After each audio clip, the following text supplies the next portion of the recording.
ઈડર પોલીસે ગોધમજી 53 નંગ ચાઇનીઝ દોરીની ફિરકી સાથે એક યુવકને ઝડપી પાડ્યો હતો।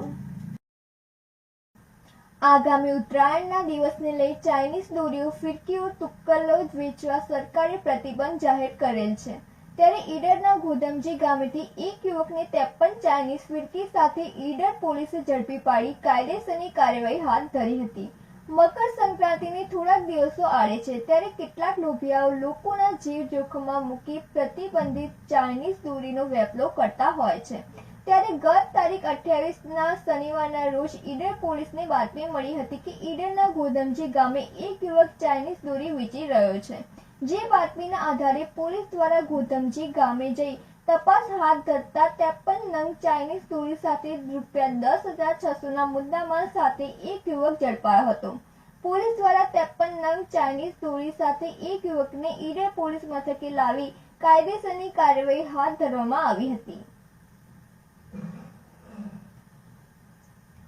રાજેશ ચાવડા સાથે નંદિની જોશી, સિટી ન્યૂઝ ઈડર।